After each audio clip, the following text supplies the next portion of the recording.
120 शब्द प्रति मिनिट। अध्यक्ष महाराज, महाराष्ट्र गलिच्छ वस्ती सुधारणा मंडळाच्या कामकाजावर बरीच विधायक टीका करण्यात आली आहे। तसेच जे काम झाले त्याबद्दल समाधान व्यक्त करण्यात आले आहे। या मंडळाच्या कामकाजाचे समर्थन करण्याच्या भरीस न पडता या ठिकाणी जी टीका झाली, प्रश्न विचारण्यात आले, तेवढ्यापुरतेच मी माझे उत्तर मर्यादित ठेवणार आहे। एका माननीय सदस्यांनी असे सांगितले की मध्यंतरी अशी एक हवा निर्माण झाली होती की झोपडपट्ट्यांच्या जागा सरकारी मालकीच्या होणार आहेत।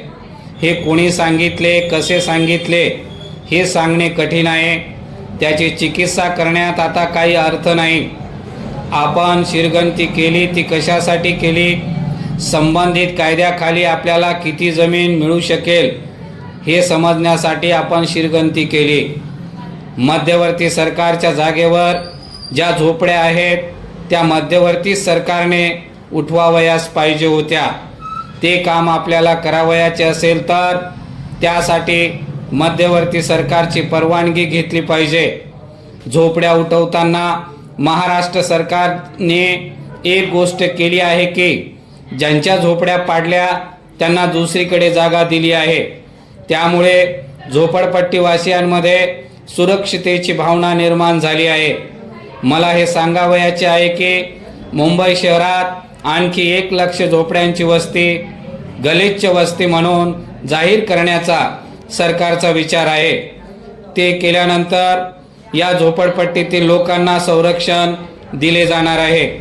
येथे असे सांगितले गेले की काही मालक प्रामाणिक आहेत, त्यांनी महापालिकेची परवानगी न घेता भाडेकरूंना किमान नागरी सोयी उपलब्ध करून देणारी पक्की घरे बांधलेली आहेत। सरकारलाही सरसकट साऱ्या जागा ताब्यात घ्यावयाच्या नाहीत।